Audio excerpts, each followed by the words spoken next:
La historia está equivocada, y lo que estás a punto de ver nunca debió ser calculado. Alexandre o Grande no debía morir a los 32 años. Corrí la simulación, cambié solo un evento y dejé que el tiempo hiciera el resto. 20 años más de vida, solo eso. Pero lo que ocurrió después no es una conquista, es una distorsión completa de la historia. Imperios que nunca debieron caer desaparecen. Civilizaciones enteras dejan de existir y el mundo que conoces nunca llega a formarse. Soy Cronos y simulé cada decisión, cada guerra, cada error. Pero hay un problema. Mientras más avanzaba la simulación, más inestable se volvía la realidad que estaba creando, hasta que encontré algo que no debería existir. Dime, ¿qué pasaría si el mayor conquistador de la historia nunca se hubiera detenido? Para entender lo que cambió, primero debes ver lo que estuvo a punto de volverse permanente. Alexandre o Grande no era solo un conquistador. En menos de una década, destruyó el imperio persa, cruzó desiertos imposibles y llevó su ejército hasta los límites del mundo conocido. Nadie avanzó tan rápido, nadie llegó tan lejos. Su imperio no era un territorio, era una línea viva que seguía expandiéndose. Desde Grecia hasta Egipto, desde Egipto hasta Asia, todo respondía a un solo nombre: Alexandre. Pero había un problema. Cuanto más crecía su imperio, más difícil era controlarlo. Culturas diferentes, lenguas distintas, generales con ambición propia, y aún así, él no se detenía. Siempre había otro horizonte, otra conquista, hasta que, de forma repentina, todo se detuvo, sin una gran batalla, sin una derrota. A los 32 años, el hombre que nunca había sido vencido, murió, y con él, su imperio comenzó a fragmentarse casi de inmediato. Generales lucharon entre sí, territorios se dividieron, y la historia siguió su curso. Pero esa es la versión que conoces, porque en mi simulación, ese momento nunca ocurre. La historia dice que murió, pero eso es exactamente donde todo comienza. Eliminé el evento, la enfermedad no avanza, el cuerpo resiste, y por primera vez, la historia no se rompe. Alexandre o Grande no muere. Abre los ojos. El silencio en la sala cambia. Los generales, que ya se preparaban para un mundo sin él, retroceden. Nadie habla, nadie entiende, porque algo imposible acaba de ocurrir. El hombre que debía morir sigue vivo, y en ese instante, todo el equilibrio del imperio cambia. Las conspiraciones se congelan, las traiciones se esconden, pero no desaparecen, solo esperan. Afuera, el ejército recibe la noticia. Primero incredulidad, luego euforia. Alexandre vive, y con eso, vuelve algo que nunca se había ido del todo: la ambición. Porque un imperio sin su líder puede dividirse, pero un imperio con Alexandre solo puede hacer una cosa: crecer. Sin embargo, hay algo diferente. Esta vez, no hay límites claros. No hay un final definido, solo más territorio, más poder, y una pregunta que comienza a extenderse entre sus propios hombres. ¿Hasta dónde piensa llegar? Porque si no murió cuando debía, entonces tal vez nunca iba a detenerse. Y es aquí donde la simulación se desvía por completo de la historia. Porque con vida, toma una decisión que nunca vimos en la historia real. En la historia real, hubo un momento en que sus hombres dijeron basta. Cansancio, distancia, miedo a lo desconocido. Y Alexandre escuchó. Pero aquí, eso no ocurre. Alexandre o Grande se levanta, observa el horizonte y toma una decisión diferente: no regresar, avanzar, más allá de todo lo que ya había conquistado. La orden se expande como un choque eléctrico por el ejército. Algunos dudan, otros celebran, pero nadie se atreve a desafiarlo, porque sigue siendo invencible. Y así, la marcha continúa. Nuevas tierras aparecen en el mapa, regiones que nunca habían sido tocadas por su imperio. Ahora caen una tras otra, no siempre por guerra, a veces por miedo o por simple rendición ante su nombre. Alexandre ya no solo conquista territorios, conquista la idea de que es imparable. Y eso cambia todo, porque cada victoria hace que retroceder sea menos probable.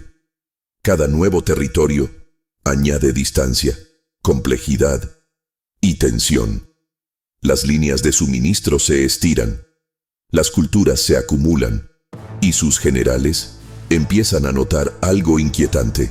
El imperio crece más rápido de lo que puede sostenerse, pero nadie lo dice en voz alta, porque cuestionar a Alexandre ya no es una opción, y mientras el mundo se expande bajo sus pies, algo invisible comienza a formarse, no en el campo de batalla, sino dentro del propio imperio, porque en esta línea temporal, el problema ya no es conquistar el mundo, es mantenerlo. Y cuanto más avanza, más imposible se vuelve regresar, porque cuanto más crece su imperio, más inestable se vuelve. Al principio, todo parece funcionar, las ciudades se rinden, los tributos llegan y el imperio sigue creciendo. Pero hay algo que la expansión no puede conquistar: la lealtad, porque cada nuevo territorio trae consigo algo más que riqueza. Trae identidad, lenguas que no se entienden, costumbres que no se mezclan y pueblos que obedecen, pero no aceptan. Alexandre, o Grande, intenta unificarlos, adopta símbolos extranjeros, integra líderes locales, incluso cambia parte de su propia imagen para ser visto como uno de ellos. Pero eso tiene un costo. Sus propios hombres comienzan a observarlo diferente. Ya no es solo su rey, ahora parece algo más, algo distante, y en ese cambio nace la duda. Los generales que lucharon a su lado desde el inicio empiezan a preguntarse en silencio: ¿sigue siendo el mismo hombre? Mientras tanto, en las regiones conquistadas, la calma es solo aparente. Pequeños focos de resistencia comienzan a surgir. Nada lo suficientemente grande para alarmar, pero sí lo suficiente para persistir. Porque un imperio puede imponerse por la fuerza, pero no puede sostenerse sin estabilidad. Y aquí, la estabilidad comienza a fracturarse. Mensajes que no llegan, órdenes que se retrasan, gobernadores que obedecen solo cuando conviene. Y cuanto más se extiende el imperio, menos presente está a su control. Alexandre sigue avanzando, pero detrás de él, el orden comienza a deshacerse. Y es en este punto donde la simulación revela algo crítico, porque por primera vez, el peligro no viene de un ejército enemigo, no viene de una frontera, viene de dentro.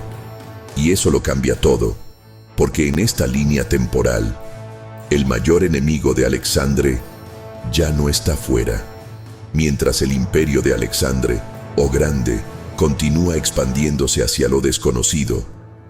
Otra fuerza comienza a crecer, en silencio, no al este, no en los territorios que ya conquistó, sino en dirección opuesta. En el oeste, una ciudad se transforma. No parece una amenaza, aún no es un imperio, pero se organiza, aprende, se fortalece. Roma antigua. En la historia que conoces, sus caminos nunca se cruzaron. El tiempo los separó, pero en esta simulación, el tiempo deja de ser una barrera, porque Alexandre no murió, y eso cambia la ecuación. Sus exploradores avanzan más lejos, sus mapas se expanden, y por primera vez, aparece un nombre que no estaba previsto: Roma. Al inicio, es solo información, una potencia emergente, un sistema político diferente, pero suficiente para despertar interés. Porque Alexandre no busca solo conquistar territorios, busca desafíos, y Roma podría convertirse en uno. Mientras tanto, del otro lado, Roma también observa noticias de un conquistador invencible, un imperio que no deja de crecer. Y una pregunta inevitable comienza a surgir: ¿es una amenaza o una oportunidad? Porque si ambas fuerzas siguen expandiéndose, el encuentro no será opcional, será inevitable. Y aquí, la simulación se vuelve inestable otra vez, porque aparecen dos posibles caminos. Uno, donde se forma una alianza, dos potencias combinadas, reescribiendo el mundo. Y otro, mucho más probable, mucho más destructivo, un choque directo, dos sistemas opuestos, dos formas de dominar el mundo, colisionando por primera vez en la historia. Y si eso ocurre, no estamos hablando de una simple guerra, estamos hablando del evento que definiría toda la civilización futura, porque en este punto ya no se trata del imperio de Alexandre, ni del crecimiento de Roma.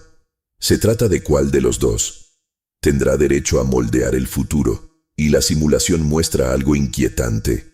Ambos creen que serán ellos, lo que significa que ninguno va a ceder, y si ninguno cede, entonces solo queda un resultado posible. Porque si esta guerra ocurre, el futuro cambia para siempre, la simulación avanza, y por un momento, parece que Alexandre o Grande lo ha logrado. No hay derrotas, no hay retrocesos, solo expansión. Su imperio alcanza una escala que nunca existió en la historia real. Territorios conectados por rutas que cruzan continentes, ciudades que responden a un mismo poder, aunque nunca se hayan visto entre sí. Y por primera vez, la idea de un mundo unificado deja de ser una fantasía. Se convierte en una posibilidad real. Alexandre no solo conquista tierras, comienza a rediseñar el orden del mundo, integra culturas, mezcla ejércitos, intenta crear algo nuevo, algo que nunca había existido antes. Un imperio sin fronteras reales. Pero ahí es donde todo empieza a fallar, porque cuanto más grande se vuelve, más depende de algo extremadamente frágil, él mismo, órdenes que tardan meses en llegar, decisiones que deben tomarse sin su presencia, gobernadores que interpretan sus palabras en lugar de obedecerlas, y en esa distancia, el control comienza a diluirse. Las alianzas se vuelven inestables, las tensiones culturales resurgen con más fuerza, y los generales ya no solo ejecutan órdenes, empiezan a pensar en lo que ocurrirá después, porque incluso si Alexandre parece invencible, hay una verdad que nadie puede ignorar. No es eterno, y un imperio de este tamaño no puede depender de un solo hombre. La simulación lo deja claro. No importa cuántas victorias acumule, no importa cuán lejos llegue, hay un límite que no puede cruzar. No es un límite geográfico, es humano, porque en este punto, el imperio ya no es un sistema estable, es una estructura sostenida por tensión constante, demasiado grande para coordinar, demasiado diverso para unificar, demasiado complejo para controlar, y aún así, sigue creciendo, como si no pudiera detenerse, como si ya fuera tarde para hacerlo. Y es aquí donde la simulación alcanza su punto más crítico, porque por primera vez, el problema no es perder el imperio, es sostener algo que nunca debió existir. Porque cuando todo depende de un solo punto, cualquier error lo destruye todo. Y la conclusión es inevitable, ningún humano puede controlar algo así. La presión finalmente encuentra una salida, no en un solo punto, sino en varios, al mismo tiempo. Regiones enteras comienzan a fallar, no de forma abierta, sino silenciosa. Impuestos que dejan de llegar, órdenes que ya no se cumplen con la misma precisión, y gobernadores que empiezan a actuar como si el imperio ya no fuera uno solo. Alexandre, o Grande, recibe los informes, uno tras otro: disturbios, rebeliones menores, nada lo suficientemente grande como para parecer una amenaza inmediata, pero sí lo suficiente para revelar un patrón.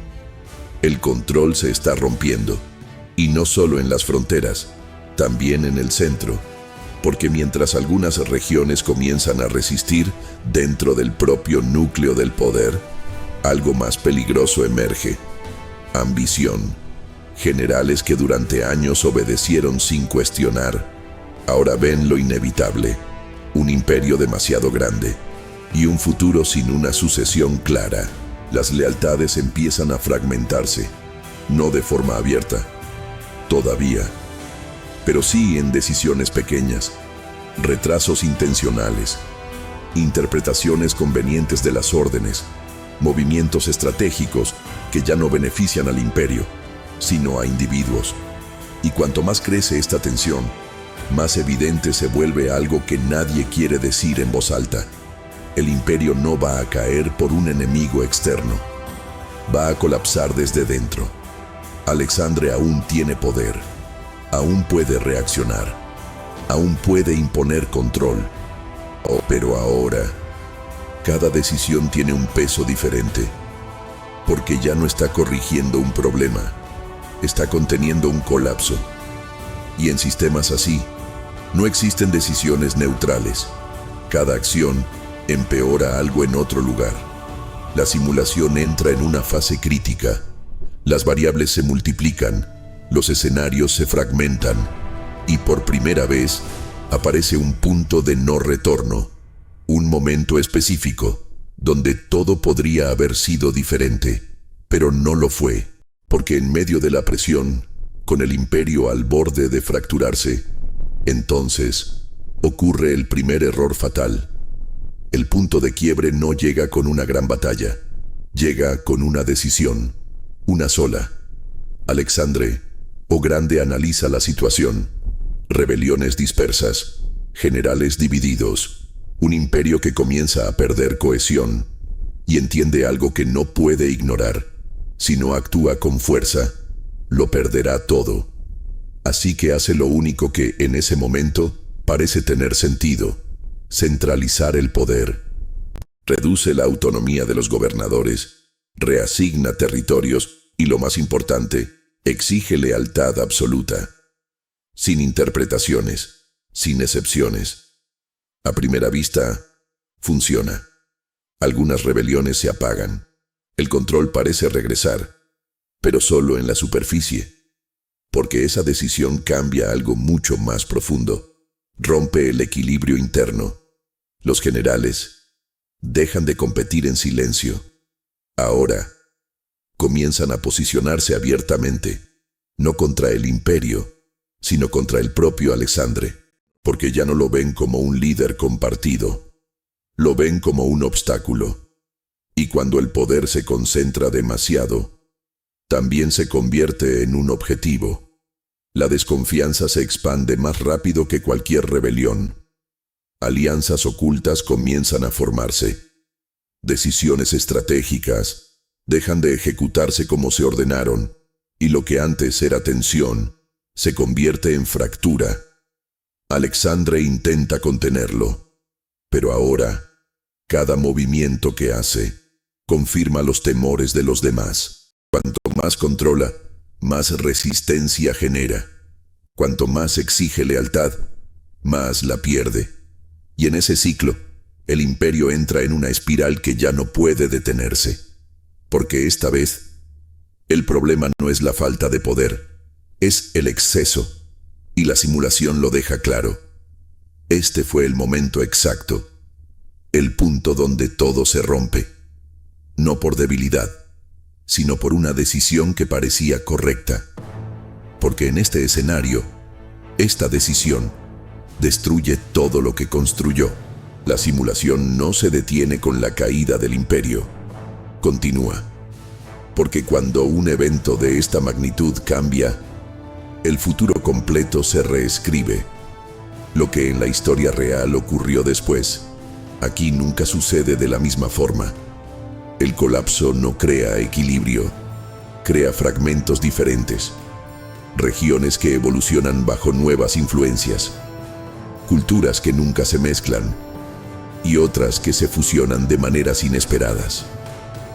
La expansión de Roma antigua ya no sigue el mismo camino, no encuentra el mismo mundo, no enfrenta las mismas condiciones, y sin ese contexto, no se convierte en lo que estaba destinada a ser. Imperios que deberían surgir, nunca aparecen. Otros toman su lugar. Lenguas desaparecen antes de formarse. Ideas que definieron civilizaciones nunca llegan a existir.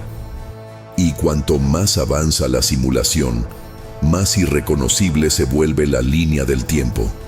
Mapas completamente distintos, fronteras que no tienen relación con las que conoces, centros de poder en lugares inesperados. Y lo más inquietante es lo que no aparece. Eventos que en tu historia fueron inevitables, aquí simplemente no ocurren. Es como si la base sobre la que se construyó el mundo moderno nunca hubiera sido colocada. La simulación alcanza el presente y por primera vez no hay coincidencias, no hay paralelos claros, solo un mundo completamente diferente, irreconocible, inestable y en algunos aspectos más frágil, porque todo comenzó con un solo cambio. Un evento que parecía pequeño, 20 años más de vida, y ese único ajuste fue suficiente para eliminar todo lo demás. La conclusión es directa, no hay ambigüedad, no hay múltiples interpretaciones, solo un resultado, porque en esta línea temporal, tu mundo deja de existir. La simulación se detiene, no porque haya terminado, sino porque ya no es necesario continuar. El patrón es claro, lo que parecía una mejora, nunca lo fue. Extender la vida de Alexandre o Grande no perfeccionó la historia, la desestabilizó, porque su mayor fuerza también era su mayor límite. Todo dependía de él. Cada decisión, cada conquista, cada equilibrio. Y al eliminar su muerte, eliminé también el único punto donde ese sistema podía detenerse antes de romperse. En la historia original, su desaparición creó un vacío, caos, división, pero ese mismo caos permitió algo más: redistribución, adaptación, nuevas estructuras que, con el tiempo, se volvieron estables.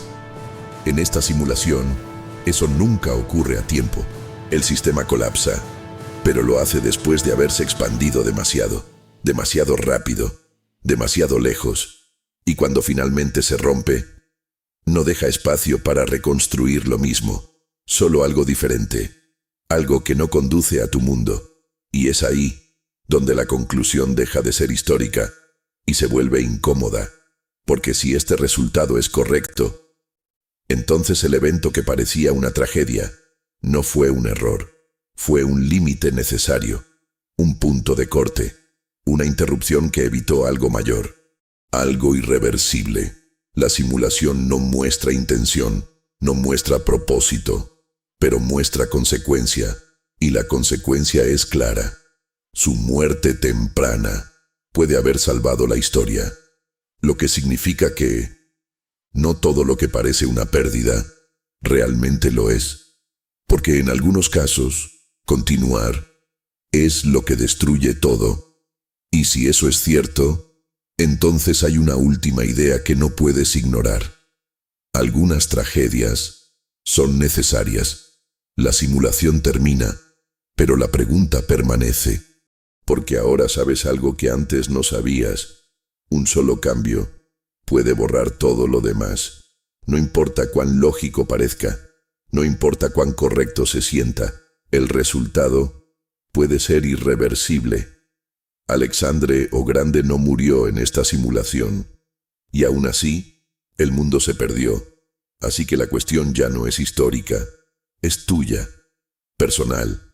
Si tuvieras el poder de cambiar el pasado, de corregir una tragedia, de alterar un solo evento, ¿lo harías? Incluso sabiendo que podrías destruir todo lo que existe hoy, porque ahora entiendes algo esencial. No se trata de lo que quieres cambiar, sino de lo que estás dispuesto a perder. Dime, ¿deberíamos cambiar la historia si pudiéramos?